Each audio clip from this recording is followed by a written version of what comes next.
I'd like to welcome everyone to the webinar series of the Cybersecurity and Information Systems Information Analysis Center, CSIAC. Today's presentation is entitled Standards-Based Cyber Risk Assessment Framework. My name is Steve Warzala. I'm the CSIAC Outreach Manager. A few administrative notes before we begin. All phones have been muted except for the presenters. Questions may be asked anytime during the presentation by utilizing the chat function. And time permitting, your questions will be answered at the end of the session. Today's briefing slides will be posted on our website within a few days. Finally, I'd like to take a moment to acknowledge and thank our sponsor, the Defense Technical Information Center, DTIC. The funding that DTIC provides enables CSIAC to conduct these webinars. It's my pleasure to introduce our presenters for today's webinar, Dr. Samuel Mantravati and Vijay Srinivas from Assured Information Security. Sam is a research engineer who has a unique combination of experience in embedded software development, testing, reverse engineering, and sensor systems. He has been applying his knowledge to address cybersecurity challenges when connecting processors and networking directly to sensors, including medical devices, automobiles, aircraft systems, and other sensor systems. Vijay serves as the director of the Assurance Lab, the A Lab at AIS. The A Lab supports design consultation, testing, assessment, and training services for cybersecurity performance of cyber-physical systems in multiple verticals such as automotive, industrial control systems, medical devices, and UAS sectors. Good afternoon, Vijay. The floor is now yours. Thank you, Steve. Good afternoon, everyone. And thanks to DTIC as well as the CSIAC for giving us this opportunity to present. I'm going to start off with a few slides, and then my colleague Sam will sort of jump in, and we'll probably go back and forth for a few times during the sequence of this presentation.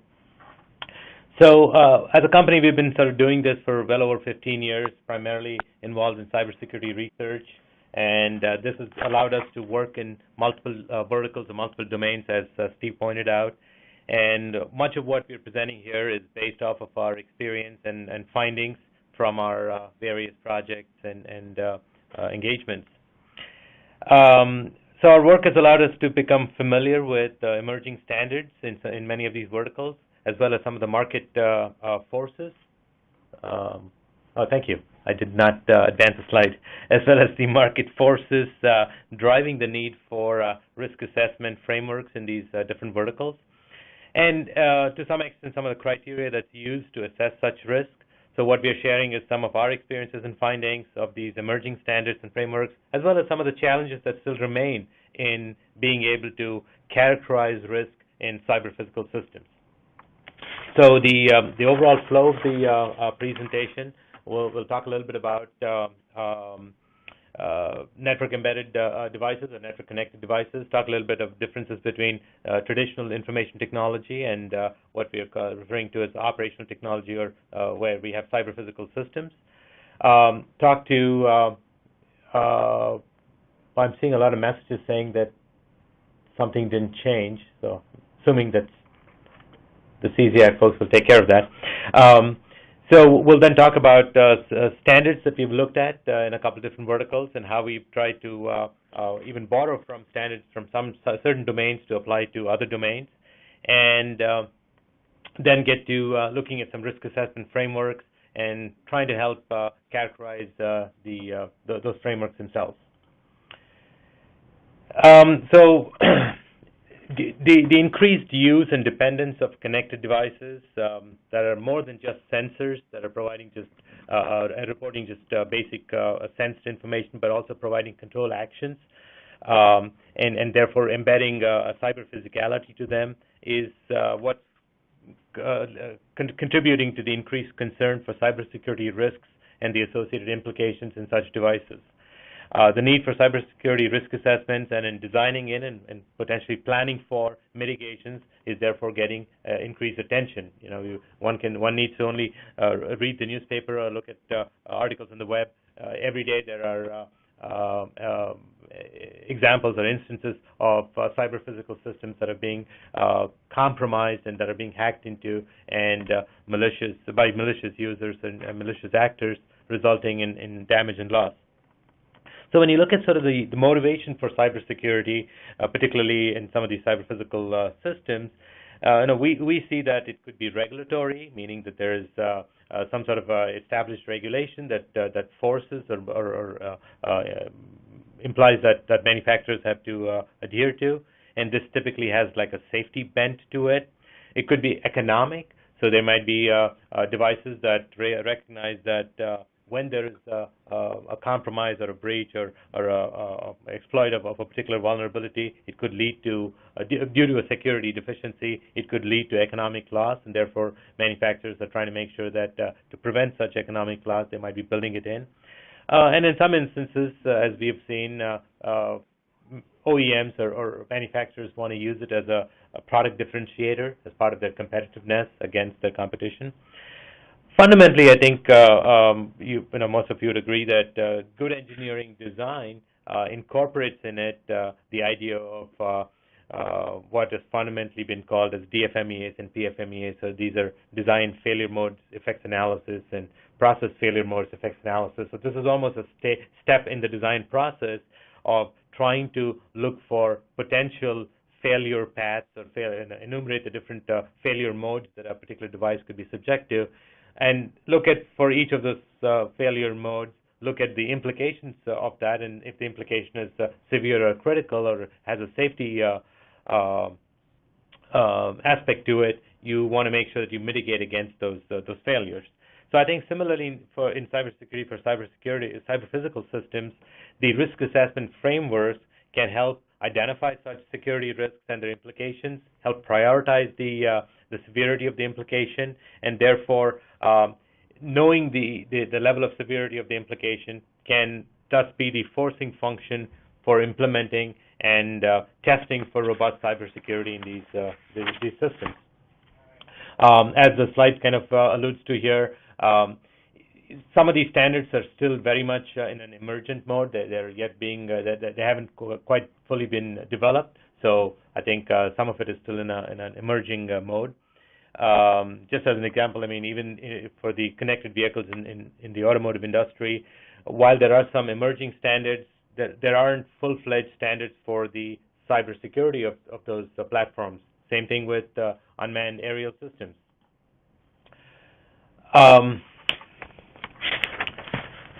So one of the things I think we're seeing now is that when devices were pretty much standalone or air-gapped or only were controlled by unique point-to-point communications, such devices were less susceptible to the exploit of any inherent vulnerabilities that were in them. They might have had vulnerabilities, but they were not exposed as much. As these devices, and as especially some with cyber physicality to them, can be activated and managed remotely, and they're becoming part of a larger network, part of the Internet of Things. Now there's an increased exposure of the devices and the inherent vulnerabilities in them or the deficiencies in them to possible exploits from the outside. And this is one of the reasons that there is this increased or heightened awareness of the damage and loss that can occur due to this. Getting designers and manufacturers to sometimes design with security in mind can be a challenge without appropriate external forcing functions. And as I mentioned, some of those forcing functions could be regulatory, it could be economic in nature. And sometimes, as we've seen in our experience, the forcing functions sometimes is a disaster of some sort, which is very unfortunate, but sometimes that's kind of what kickstarts the motivation for manufacturers to incorporate design right up front. Incorporate security right up front in their design. It's also our experience that cybersecurity as an attitude or posture for a product or a system is only one part of the organization's overall cybersecurity policy, and that this is highly interlinked, and oftentimes it starts right at the top and depends on the organization's leadership with respect to how they're handling and managing cybersecurity. I'm still getting some messages that some folks are not able to see slides. Steve, is everything okay?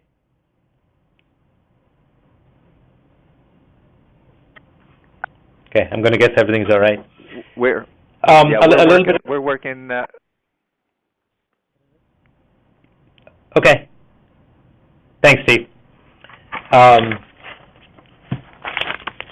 we're on to the next slide, where we're trying to just make a slight nuance, differentiation between information technology and operational technology. Information technology is the conventional, traditional definition, which primarily involves hardware, software, networks, traditionally storing data and moving data back and forth. A number of the traditional information security practices, and NIST has done a very good job of enumerating a lot of this stuff, probably addresses that. On the operational side, it still involves many of the same components, but now it also has a control function or feature or property in addition to everything else, and this is what lends itself to being a cyber-physical system. And so just to point out the difference, under standard IT networks, if a computer shuts down or you may have to reboot the machine, you may lose a little data. And I'm not suggesting that losing data is trivial, but it's a lot different than when you had a cyber-physical system, and if a malicious user can get into the system and cause some sort of an effect, you could end up having, if it is let's say a network pacemaker or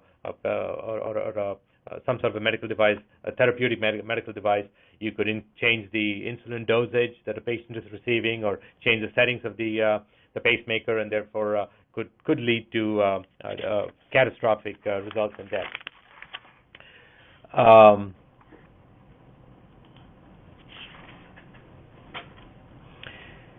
So the next slide continues to sort of highlight the same piece. Potential risks for the IT systems, much lower in threshold. Potential risks for the operational technology systems or cyber-physical systems, when compromised, much higher. And it could be anything from a malfunctioning medical device that's protecting a person's life, to compromising the safety systems within a vehicle. And we've probably all read about the hacks of the Jeep hack and some other vehicle hacks that caused the braking system to fail. It could result in catastrophic results if it is part of a SCADA system that's managing or controlling the settings in a chemical plant, for example. And it could also be something as much as more of a nuisance, as in the case of the smart TV that was infected with ransomware. This happened last December. Somebody was downloading some movie sharing software on an Android-based TV, ended up loading some ransomware onto the television, and it just was a nuisance for them to even reset it, and they had to go back to the manufacturer and figure out what the sequence of controls or sequence of switches to push in order to be able to reset the TV and get past the ransomware. So it could result in anything from just mere nuisance all the way to catastrophic death of a person or destruction of property and systems. Hence, the acute and increased attention and need for looking at cybersecurity for these cyber-physical systems. And so that starts with developing standards, all the way to looking at coming up with criteria to assess the risks associated with those devices or those systems, and then eventually figuring out ways to mitigate them. So at this stage, I'm going to have my colleague Sam jump into slide 7 moving forward to go through some of these examples. So I wanted to bring up in this slide, many of you know that the current situation in Crimea, Western Ukraine, and that there's been some tension there. on December 23rd, 2015, there was a Ukrainian power company that was attacked. The cyber attack attacked computers, standard desktop computers at a distribution switching station, at several of them, and they used a number of different methods to get in, but once they had implanted their malware, they were specifically targeting computers that were connected to these industrial control systems that switched the power, and they basically used the mouse to actually physically, they used controlled inputs to flip the switches on the graphical user interface using mice and keyboard commands to turn off the power. About a year later, almost to the day, they were targeted again. However, this malware actually, it was a similar attack, and they think from the same source, but this malware actually had the code in it to talk over the IEC 104, 103 protocol and some other SCADA protocols to the Siemens controllers for this, and they sent in serial commands over those directly connected computers to shut down the equipment without having to use the GUI or the mouse, and then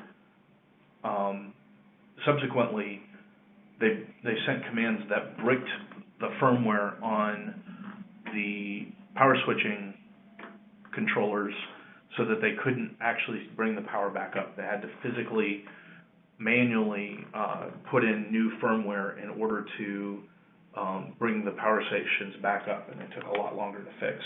So this is just to highlight some of the different risks, how operational technology, even though it's an outgrowth of IT, again, this is malware that infected standard desktop computers, but operational technology has other risks and other connections associated with it.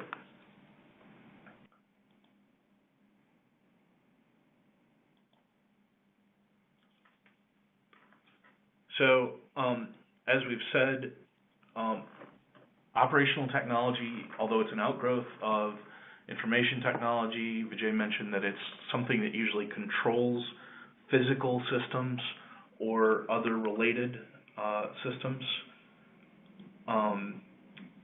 or things that monitor devices, events, or processes. So it's not the same as IT. There's a lot of people that approach operational technology protection the same way they approach IT, and they think they'll just test it according to the standard IT principles and frameworks. But there are several other risks that are inherently different with operational technology from information technology. You can't really run antivirus on an embedded system. Think about the smart TV example. How can you run antivirus on a television? It's not something you'd normally do. Many of these systems are low cost, and the analysis techniques to protect need more rigor, which is why we brought out that you need to design in cybersecurity from the beginning. Otherwise, it will cost significantly more later on down the line. And standard IT practices just don't cut it when you're dealing with these small microcontroller embedded systems. And the risks may differ significantly. Again, you could potentially just reset a computer, but with a standard IT system, but you might be protecting life or your company's reputation or your financial bottom line. We'll get into an example of that later. That said, it's not completely different. Good IT practices are the same as OT practices, and good OT practices will also be good IT practices, and principles behind the cybersecurity are the same for operational technology as well. So basically, we're calling what many people call IoT, or the Internet of Things, is what we're referring to as OT, and we'll use that term for the rest of the presentation. But again, Vijay mentioned cybersecurity is part of a risk management process. OT is an outgrowth of your IT cybersecurity processes, and cybersecurity design is part of a systems engineering design process. So as a result, there have been standards and frameworks, risk assessment frameworks for these that have been developed in the last few years, but they have to be adapted specifically for your industry and potentially directly to your device, which is, again, why the cost and analysis techniques may need more rigor and may cost more. And they have to be consistently evaluated and updated to maintain the cybersecurity of operational technology. So this is just a mock-up of the ransomware on a smart TV. You can actually search Google for this, but the user, Darren Cthulhu, is a software developer, and he showed a picture that a family member accidentally infected his brand new smart TV he got for the holidays, and it's got an FBI-themed ransomware complete with an actual picture of Comey's signature. And, this basically locked out the functionality of the TV. You couldn't change the channels. You couldn't do anything else. You could maybe turn it on and off. And so TV doesn't have very many buttons, but very many ways to input information into the TV and do a factory reset. So the ransomware is demanding $500 to fix the TV. LG said it would cost around $340 to have somebody come out and look at it. And so, you're left with this this question of, is it even worth it to maybe try and pay the ransomware? Eventually, LG provided a fix, but it was very difficult to actually get it from LG. Probably took LG quite a bit of time, I think about a week, to develop that.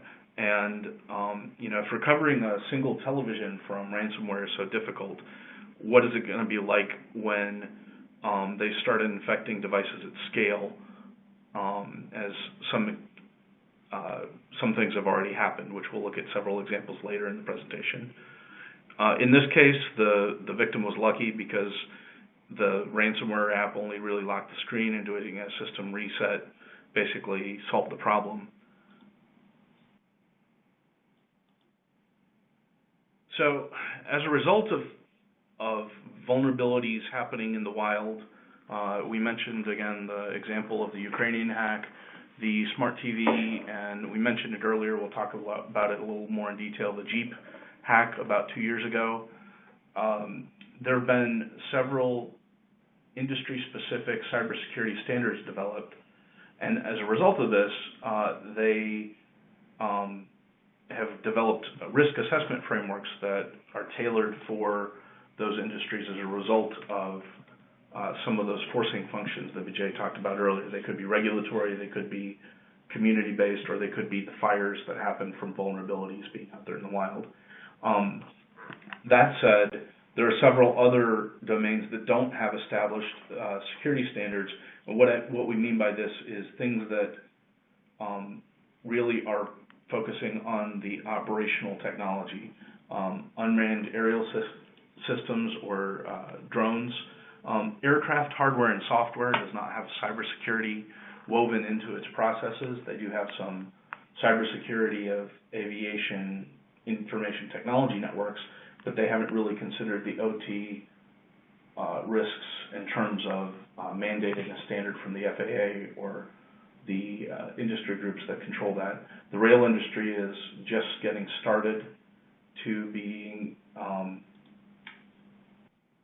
to consider cybersecurity, and medical devices is becoming more mature, but the FDA has just recently put together guidance about medical devices. I do see the question about DoD having controls for UASs. That's true, but that really applies only to UASs outside the national airspace. And the FAA is looking at putting UASs, drones, inside the national airspace. We'll actually cover an example of that later in the presentation. So I just wanted to to mention a list of existing standards, and these are just several across civilian industries. We did look at military things as well, but we wanted to focus this more towards civilian population and civilian applications as well. So FAA did release a command and control standard that covers encryption for drones operating in the national airspace, which has not been implemented yet, but this is an existing standard that does cover the cybersecurity from a command and control perspective, but there's a number of things that it leaves out. IEC has published a standard for industrial automation and control systems, or IACS, that is in use, and actually that's something that you could look at the Ukrainian example of falling victim to. The consumer industry, you guys might be familiar with Underwriters Labs and their certification.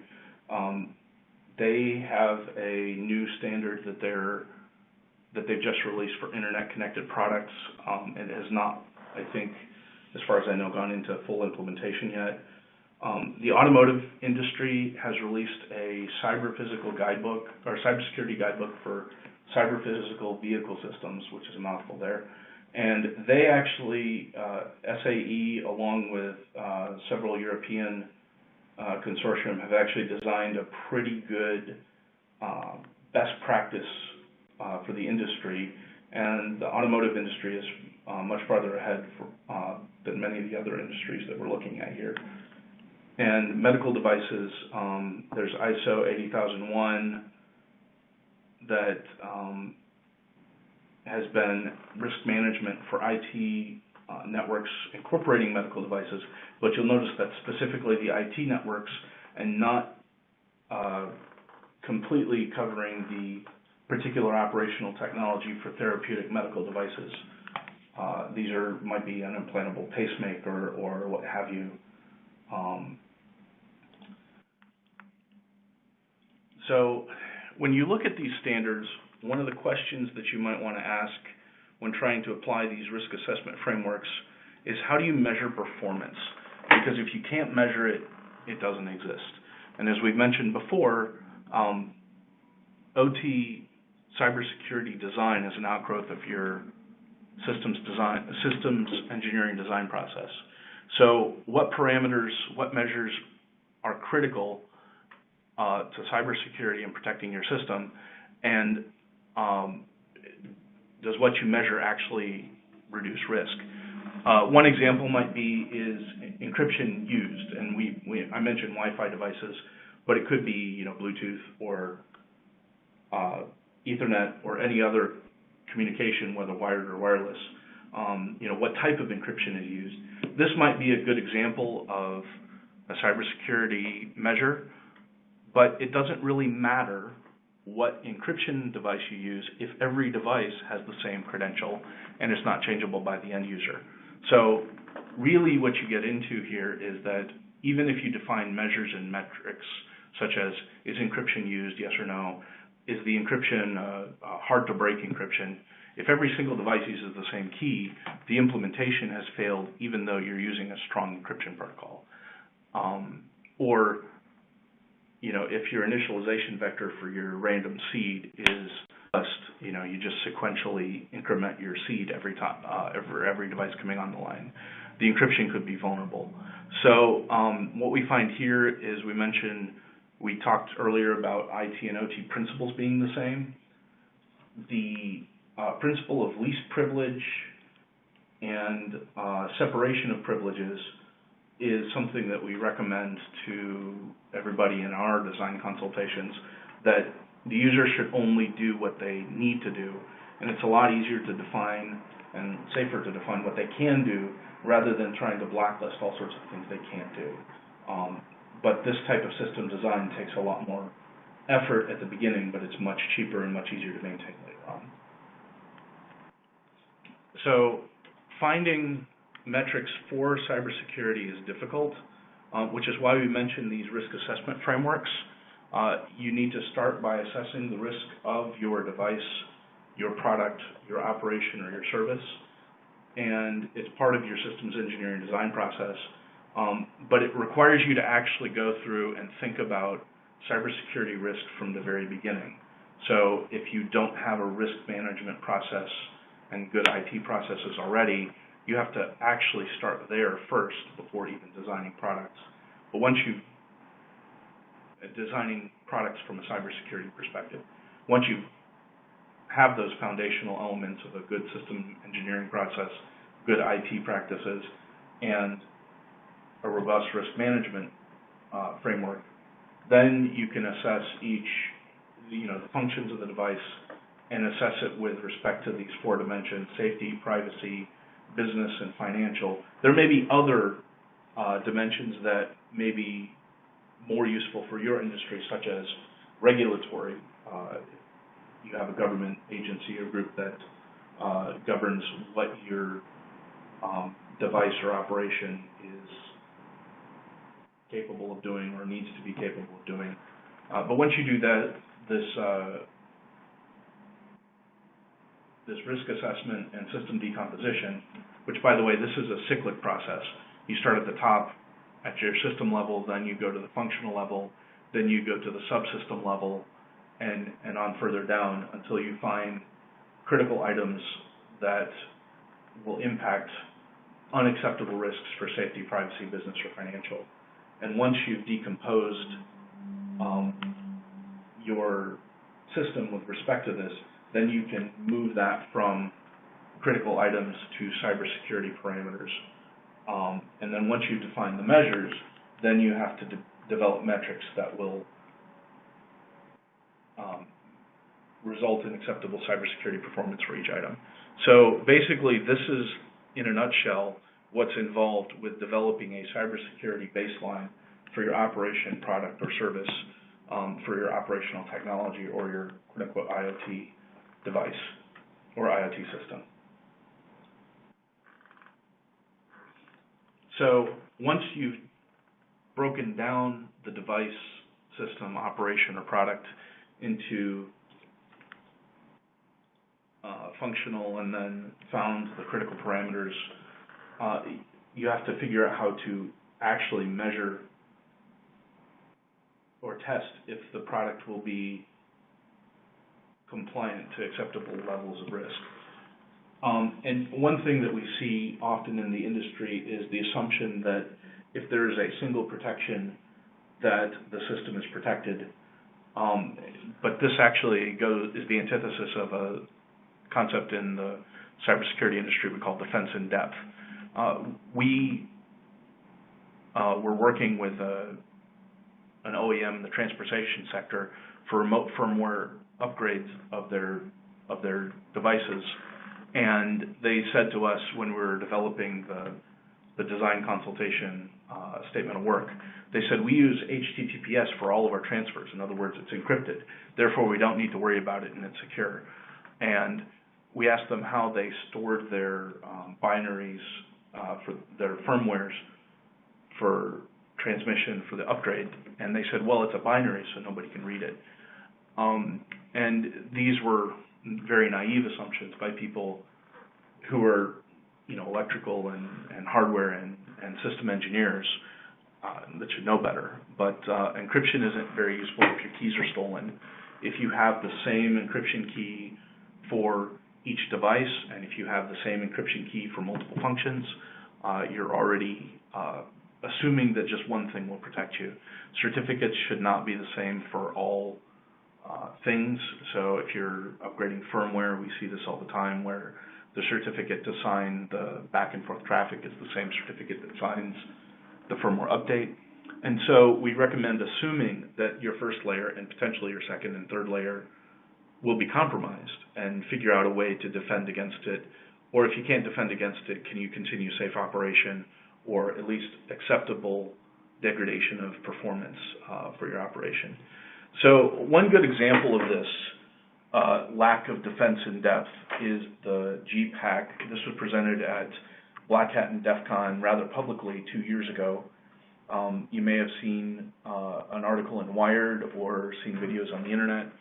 This is not the particular vehicle that was there. That's just a Jeep Grand Cherokee that was representative of the one that was hacked.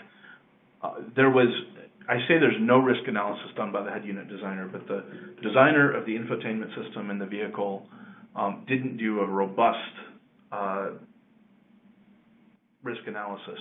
And they assumed that the separation of two different processors, one processor which talked to the vehicle control system, was connected by just a serial line to the head unit processor. So they assumed that since there was no direct connection from the head unit processor to the vehicle control system, that they were safe.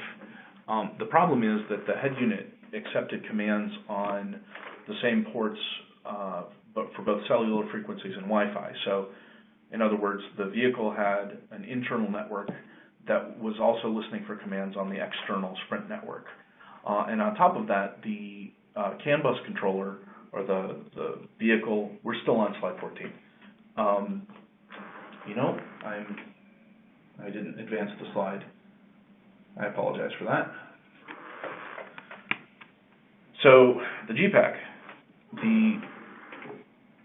we're on slide 15 or 16 at this point. The head unit designer assumed that separation of two processors was good enough, and the CAN bus controller accepted firmware upgrades with no digital signature. In other words, the CAN bus controller would accept anything that the head unit sent it. So all that Miller and Balasek had to do I say all, it took them about a year to do this, but what they were able to do with the assumption of safety was to come in over the cellular network, give commands to the head unit Wi-Fi listener, and then use that process to trampoline into the processor that connected to the vehicle control system. And then from there, they developed already expertise to control the vehicle from any processor connected to the in-vehicle network, which is a known vulnerability for those types of networks, CAN bus. So when you're doing risk assessments for your industry, these standards recommend or mandate specific risk assessment methodologies, but these risk assessment methodologies are generally, I shouldn't say generally subjective. There has to be some element of subjectivity to them because they're taking into account both the company's risk assessment framework, which many standards don't mandate what is acceptable or unacceptable risk for a company, especially for those subsystems or sub-subsystems or the functional level even. They just mandate which levels of safety are generally critical for the most part. And they leave the specific parameters to be tested to be derived from the company's risk assessment. And so these are generally descriptive frameworks. But there are other standards that mandate prescriptive measures and metrics, and we found this in UL 2900. This can lead to fairly brittle cybersecurity. So there's a balance between whether you have descriptive or prescriptive. And as an example, UL 2900 requires an administrative account with a quote-unquote strong password. But as we mentioned earlier, the separation of privileges, you can have a system that updates your firmware that doesn't have access to the internet, and then the system that downloads the firmware that doesn't have access to upgrade the firmware. And by separating the privileges in that way, you might not even have an administrative account, but they're mandating an administrative account that the user doesn't have access to. And we see this in several places with the Internet of Things. Does your wireless webcam really need an administrative account that you don't have access to? Your router, your Wi-Fi router at home potentially has 3 passwords, the one you use to connect to it, the Wi-Fi password that you use to give people access to your Wi-Fi, And then underlying all of that, there's generally an operating system on the router that you don't have access to, and usually all those routers use the same password. And we see this leading, routers, wireless webcams, and several other systems. And so if the password is the same on each device, somebody just needs to reverse engineer the single device and they can compromise all the systems. So we saw an example of this with a Netgear Arlo webcam. This is something that's been published in the industry. This is not a Netgear webcam. This is, again, a representative example, but the screenshot is of the actual data that the reverse engineer, the security professional that published this, used, and they were able to use standard passphrase and guess it generally within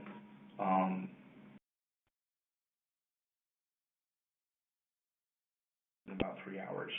And so not every camera had the same password, but the firmware also could be updated using the factory reset, and that was the same for every camera. And this is an example of a vulnerability that led to the Mirai botnet distributed denial of service attack last year. Basically, most of these companies probably just think about cybersecurity from from 4 or 5 devices in your home. They don't think about single to few devices, and 1 or 2 cameras being compromised is not really a big deal. But each of these devices being compromised led to a result of terabytes per second of bandwidth that could be used against single or even multiple servers coming from all over the world.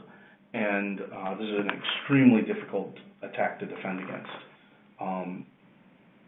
So this is an example of not carrying your risk assessment far enough. So with that, we'll talk a little bit about the risk assessment frameworks that some will go into detail, and some of them we'll kind of generally leave so that people can see them. There's CVSS, which if you're in this industry, you've probably heard of. It's the Common Vulnerability Score System. It's used to describe generally IT things. There's several advantages and disadvantages to each of these. More recently, there's been a general safety analysis combined with security that's using fault analysis, FMEA analysis, combining those two. In the automotive sector, there's e-vehicle intrusion protected applications program, and this was mandated or a project done by the European Union, and it was preventing security relevant components in vehicles, cars, against tampering and sensitive data, protecting against compromise. And they have a system called THROP, which is Threat and Operational Analysis, that's based on the road vehicle standard for safety, the ISO standard, borrows the assurance levels from automotive safety integrity levels from that standard. So in keeping with that, SAE is actually moving that forward to describing cybersecurity integrity levels for vehicles. And then lastly, there's 2 medical risk assessment frameworks that aren't mandated by any specific standard, but they take into account several regulatory and other standards, and we'll talk about those in detail in just a moment. Lastly, we want to mention other risk assessment frameworks, and we've highlighted here the NIST NIST Cybersecurity Framework for Critical Infrastructure. We mention that because that is now being adopted widely as kind of an underlying framework on which many of these frameworks are built. NASA has their own internal risk assessment framework for spaceflight projects, and it's clear and precise presentation, but there's not really external standards that it appeals to. HSE Ireland is another standard for health and safety risk assessments that is being developed for clinical and care situations in Ireland, and it's a best practices guide. And then OWASP is open web application security project that looks at web applications, and many of these IoT or operational technology devices connect back to some cloud server back end, and that is much more traditional IT. So that has some advantages and disadvantages as well, but since that's more traditional, we're going to leave that out of our discussion. So I'll turn it over to Vijay to talk about the different risk management frameworks, risk assessment frameworks. Thanks, Sam. So we're going to go down a couple of these. Sam kind of referred to the CVSS, or the Common Vulnerability Scoring System, which provides a way to capture principal characteristics of a vulnerability and in producing sort of a numerical score to reflect the severity of that vulnerability. This numerical score can then be translated into a qualitative representation such as low, medium, high, and critical. Again, that kind of gives the users a quick sense for how to assess their vulnerability and the risk associated with a given vulnerability, and then to be able to prioritize their vulnerability management process itself. So CVSS is something that's maintained by an organization called FIRST, which is an international confederation of trusted computer incident response teams who all cooperatively handle such incidents and promote incident prevention programs. So the membership of FIRST consists of teams from commercial, vendor, government, military. So it's kind of got a wide variety of users that both provide input to it and help maintain and almost monitor this database, if you will. The organization first kind of came into being back in 1990 in response to a particular worm which caused a major incident, and they figured that they needed better coordination and communication with respect to such incidents, the vulnerabilities behind those incidents, and the tools and methodologies that could be used to mitigate against them. The STPA or SafeSec, this is a system theoretic process analysis. I actually got another slide for it, so I'll kind of just skip to that to begin with. So STPA-SEC is a system theoretic process analysis. So this is something that is developed by Dr. Nancy Leveson out of MIT. It's based on the STAMP model, which is kind of a systems engineering approach to safety in engineering systems. STAMP stands for Systems Theoretic Accident Model and Processes. It comprises of three basic constructs: safety constructs, safety constraints, hierarchical safety control structures, and then the process models associated with that. STPA is therefore sort of a new hazard analysis technique with the same goals as any other hazard analysis technique, but with sort of a difference in that it does not use an accident causality model. It's based on a systems theory model, and therefore it tries to identify a larger set of causes, many of which are not involving failures or reliability-based constructs. So while traditional techniques are designed to prevent component failure accidents, STPA was primarily designed to address increasingly common component interaction accidents, which can result from design flaws or unsafe interactions among non-failing operational components. So STPA has sort of been in existence and is being used from a systems engineering standpoint and being deployed in the design of systems. Dr. Colonel William Young, who got his PhD under Nancy Leveson, he's the one that sort of has developed this thing called STPA-SEC. So basically, he's applying the STPA principles to cybersecurity with mission assurance within the mission assurance context. So basically, as part of STPA-SEC, Colonel Young sort of modifies Leveson's STPA to successfully improve safety and combine or look at the cybersecurity implications of safety. It's a top-down system engineering technique. ideally recommended to be used right from the beginning of the project to identify security vulnerabilities right up even as you're developing requirements for your system.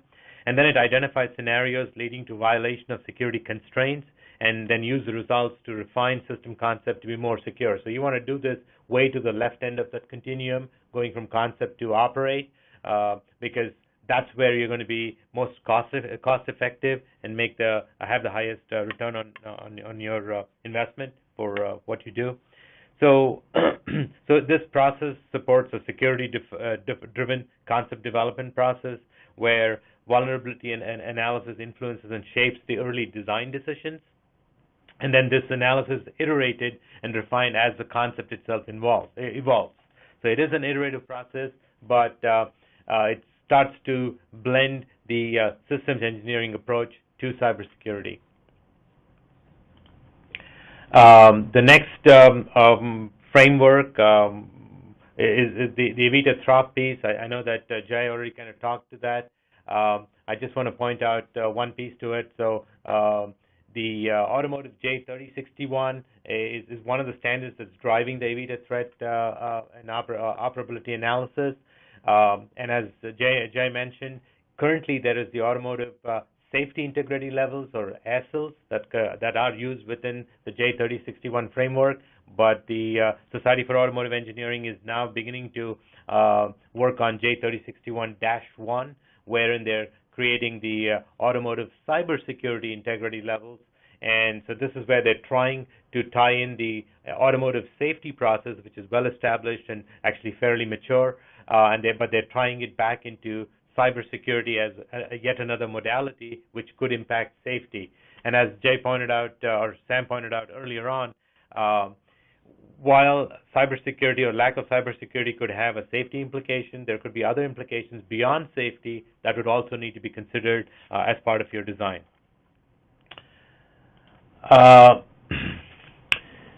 This is the medical device risk assessment framework, MDRAP.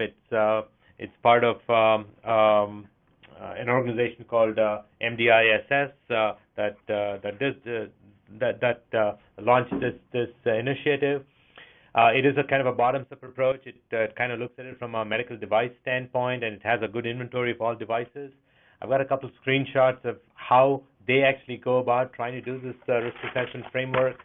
I know it's a little washed out here. Sorry about that. This particular graphic, but you can see to the left side of your screen a variety of categories such as audit controls, automatic log off, authorization, cybersecurity of product upgrades. So these are all different categories. For each of those categories, they actually have specific questions that the user is asked to provide answers to. It could be a binary yes/no type of answer. It could be a scale where they pick a number. But they use the aggregate results or accumulation of results for against all these questions that are being asked of the user to eventually come up with a level of effort, a likelihood of occurrence, the risk level itself. So they come up with actually some quantitative scores, and then prioritize the ones that have the highest likelihood of occurrence, perhaps, and use that to present the risk scores of those different devices or the different categories of attributes of a given device with respect to likelihood of both the vulnerability or susceptibility to attack, as well as the level of effort required to mitigate against it. So this is a pretty useful risk assessment framework. It is, however, as Sam pointed out earlier, that there are aspects of it that are highly subjective, and you end up using input from subject matter experts who sort of dealt with this to kind of to assign some of these quantitative values, or even pick out of a scale.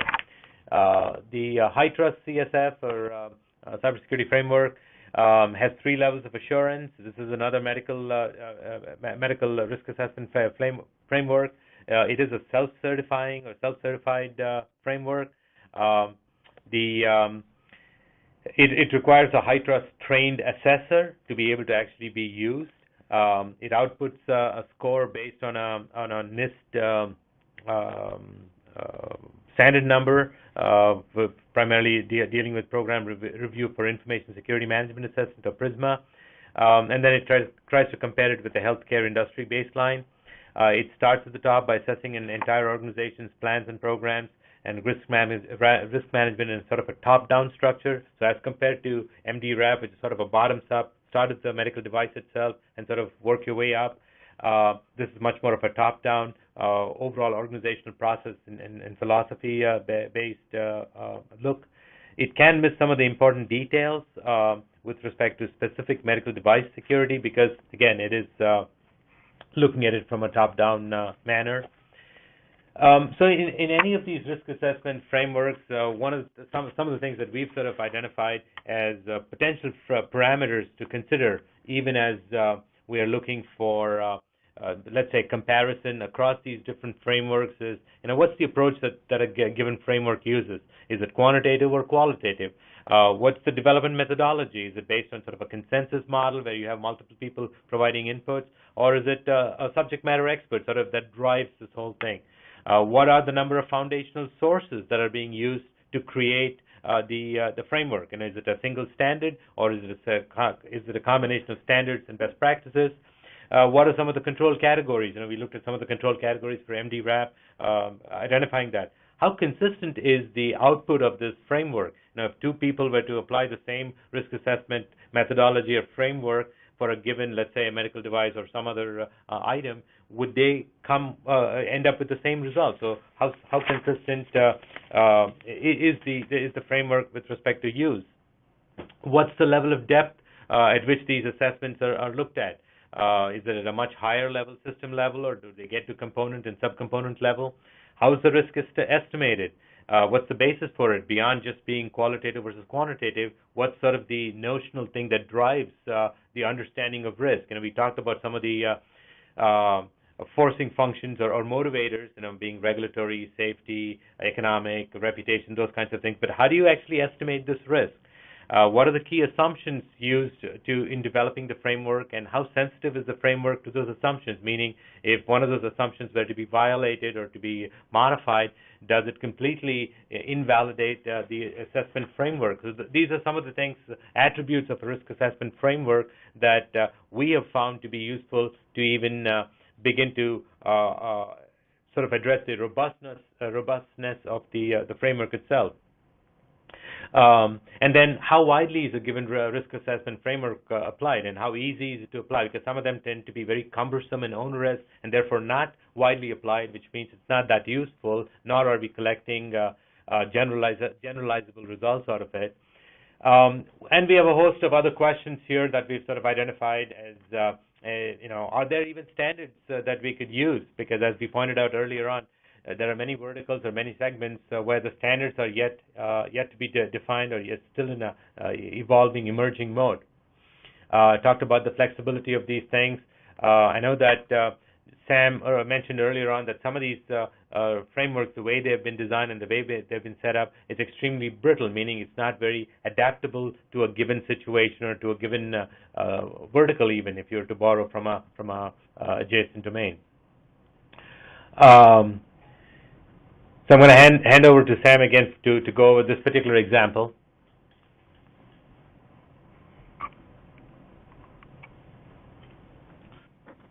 I'm waiting for the slide to change.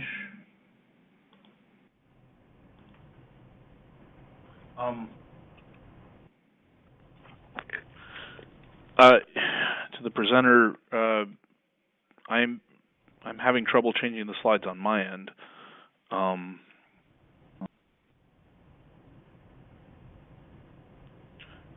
John, can you advance the slide, please? To slide 35.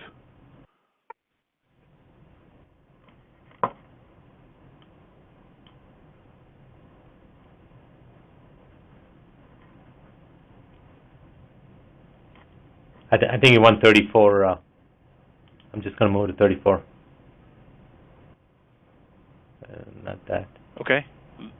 Sorry about that. I think we're having. So. Yeah, that's the one I wanted you to. I got disconnected. Okay. There you are. So okay. I got 29 disconnected. I apologize. So we wanted to bring up St. Jude's medical device. This is not the St. Jude's Children's Hospital, but there's a company called St. Jude's that makes implantable pacemakers. And I wanted to bring this out as kind of one final example to tie this together. St. Jude's developed this pacemaker, and they developed an internet-connected monitor for the pacemaker that just went on sale on eBay for like $30. And in 2012 timeframe, several security researchers approached St. Jude's about some vulnerabilities with their system, and they didn't really do anything with it. And so they kind of notified the FDA. St. Jude's notified the FDA and said, "We're dealing with this, and we're fixing these problems." Well, a few years later, almost 4 years later, there's a group called MedSec, and they did an analysis of their more recent firmware and internet-connected monitor models, and found that the same vulnerabilities that had been mentioned previously were still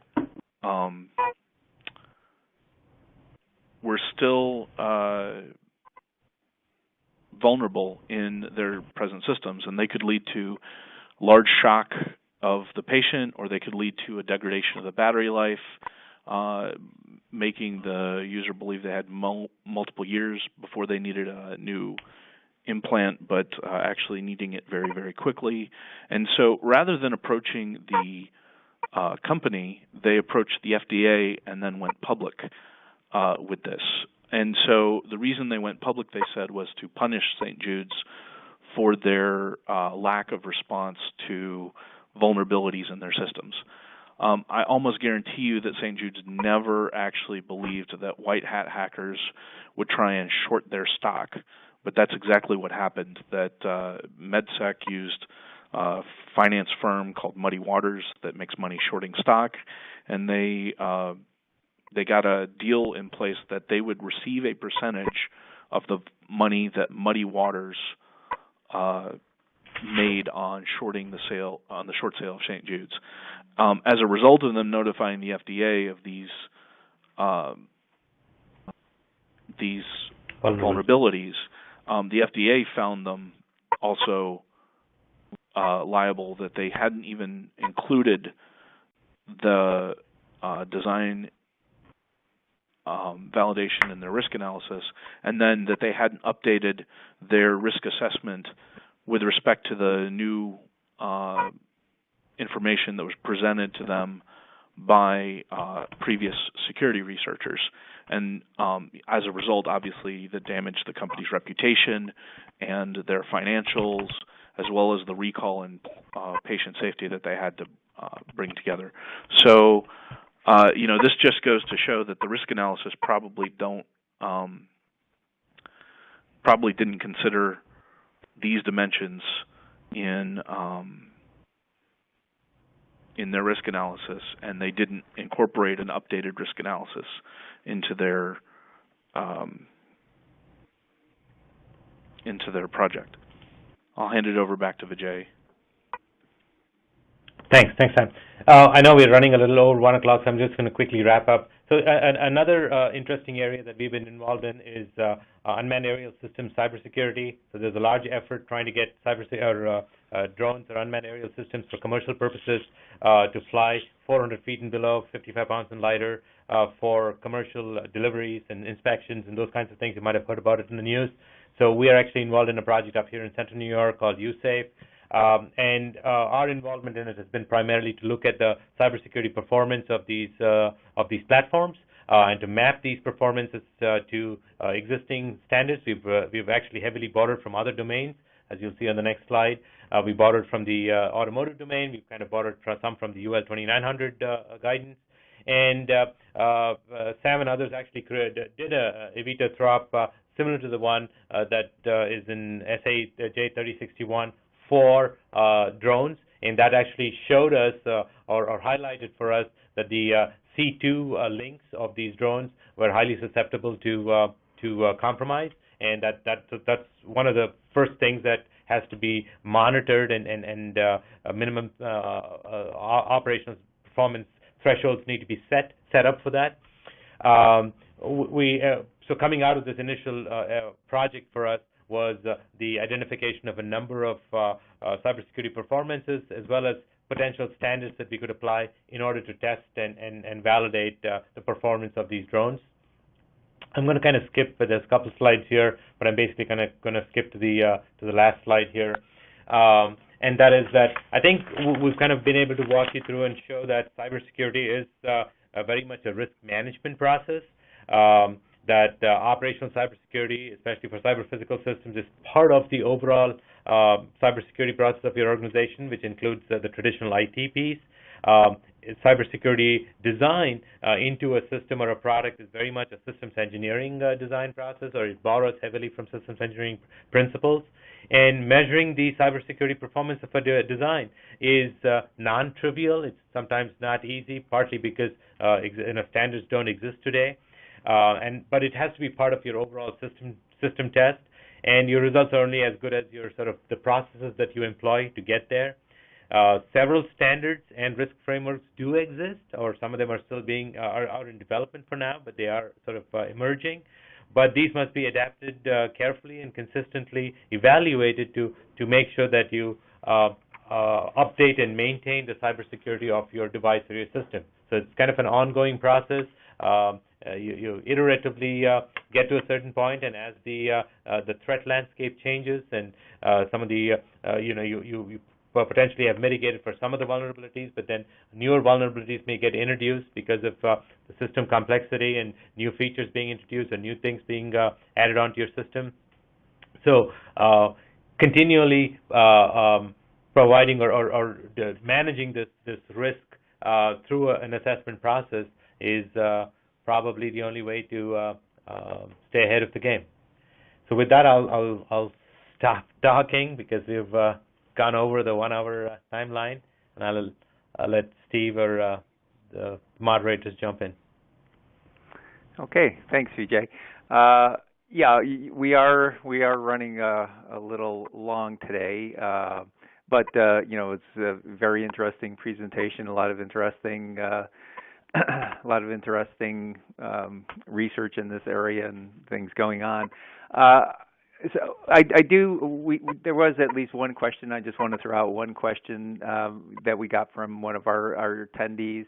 And they were asking if you and Sam are familiar with the ICS CERT CSAT, the Cybersecurity Evaluation Toolkit, and if you're familiar with it, can you just briefly describe how it's might being used out there? I'll Sam, you want to take that? chime in. I'll go ahead and chime in. This is Sam. So I'm not as familiar with ICS CERT in terms of having used it for any of the systems that we've been dealing with, but I did look through I'm familiar with the literature on it, and it's an excellent tool for assessing your cybersecurity risk, especially for an industrial control system. Oh. However, the thing with ICS CERT is that it's still really focused on the IT side rather than the operational side. They're focused on like CIA of your information, and it's much more focused on protecting information than it is these embedded systems that we see. So from a security preparedness level, it's very good. It's an excellent tool, and yes, it does deal with some of these more physical aspects, such as like injury or death or things for a hospital, but it's still approaching it from a standard IP-based network and not taking into account a lot of the embedded protocols and networks and other things that we see, like on vehicles or in smaller setups and things like that. Okay, thanks. Thanks for fielding that question, Sam. There was one. I just had one question when you guys were talking about it was the medical area, and there were the two different approaches, the MDRAP and the high trust CSF. One was a bottom-up approach, the other was kind of a top-down. And they each had their pluses and minuses, strengths and weaknesses. Would there be any feasibility of kind of blending the two into some kind of hybrid and to cover the full waterfront? Is that any feasibility there? I would absolutely recommend that people take a look at both of them, because they, like you said, they have each their strengths and weaknesses.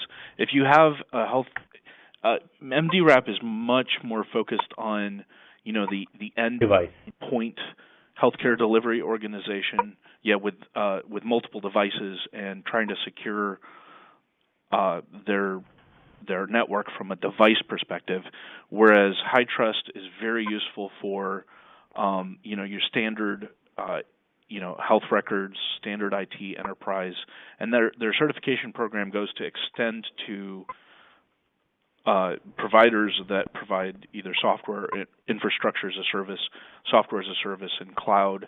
So high trust kind of much more focused on enterprise, whereas MDRAP is much more focused on devices. And when you're assessing risk from your